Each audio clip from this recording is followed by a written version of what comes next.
विभाच्या विद्यार्थिनी तुमच्यासमोर एक सुंदर अशी नाटिका सादर करणार आहोत। तर या नाटिकेचे नाव आहे पाणी वाचवा जीवन वाचवा। मी या नाटिकेत निवेदिका हे पात्र निभावत आहे। नमस्कार, माझे नाव दीपाली रामजाई गुडे। मी या नाटकात विद्यार्थिनी म्हणजेच राणी हिची भूमिका करत आहे। नमस्कार, माझे नाव श्रद्धा मदन काकडे। मी या नाटकात विद्यार्थिनी म्हणजेच सेजलची भूमिका निभावत आहे। नमस्कार, माझे नाव अनुराधा अशोक कदम। मी या नाटिकेत विद्यार्थिनी म्हणजेच पिंकीची भूमिका निभावत आहे।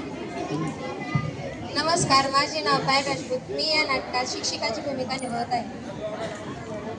नमस्कार, माझे नाव राशी रामेश्वर कदम। मी या नाटकात विद्यार्थिनी म्हणजे चिंकी हिची भूमिका निभावत आहे। प्रसंग पहिला। एक दिवस शाळेच्या अंगणात चिंकी व पिंकी गप्पा मारत बसलेल्या असतात।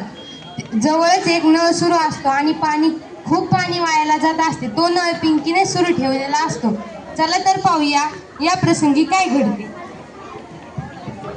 आज कार्यक्रमामध्ये मुली किती सुंदर दिसत होत्या। किती मस्त कार्यक्रम झाला ना। हो ग चिंकी। अगं पण पिंकी, हा नळ कुणी सुरू ठेवला आहे? मी सुरू ठेवला आहे। पाणीच तर आहे, ते वाहू दे। तू एवढं पाणी का वाया घालतेस?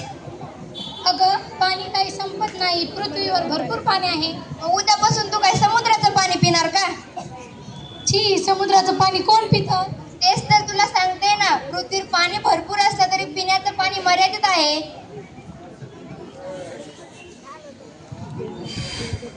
पाणी आहे म्हणूनच जीवन आहे, पण आपणच जर पाण्याची नासाडी केली तर उद्याच्या भविष्याचे काय?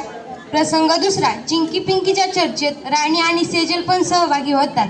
चला तर पाहूया या प्रसंगी काय घडते।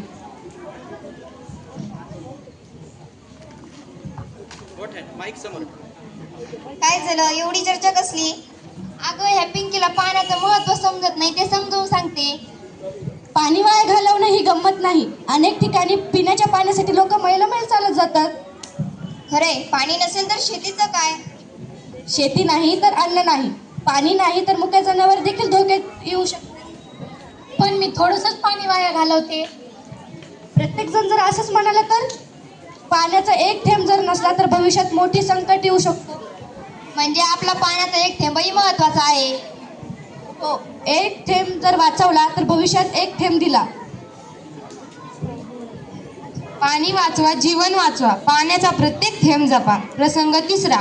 या मुलींच्या चर्चेत शिक्षिकाही सहभागी होतात। चला तर पाहूया या प्रसंगी काय घडते।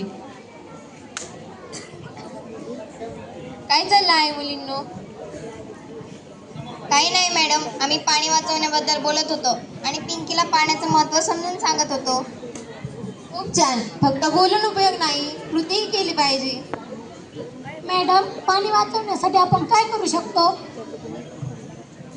दात घासताना नळ बंद करा, गळला नळ त्वरित दुरुस्त करा, पावसाचे पाणी साठवा, आंघोळीसाठी गरजेपुरतेच पाणी वापरा आणि सर्वात महत्त्वाचं, पाणीचा अतिरेक करू नका।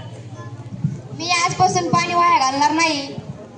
मला ही माझी चूक समजली आणि आपण इतरांना देखील पाणी वाचवायला सांगूया। पाणी म्हणजे केवळ एक थेंब नाही तर तो आपल्या जीवनातील श्वास आहे।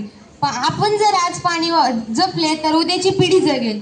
पाण्याचा एक थेंब वाचवणे म्हणजे एक जीव, एक शेत आणि एक भविष्य वाचवण्यासारखे आहे।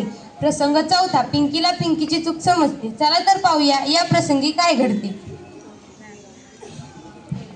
चला तर सर्वांनी हात पुढे करून एक संकल्प करूया। मी आजपासून पाणी वाया घालणार नाही।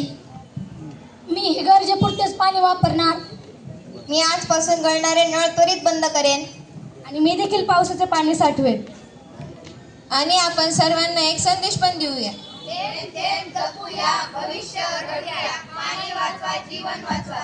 आज पाणी वाचवा, उद्या भविष्य वाचवा। धन्यवाद।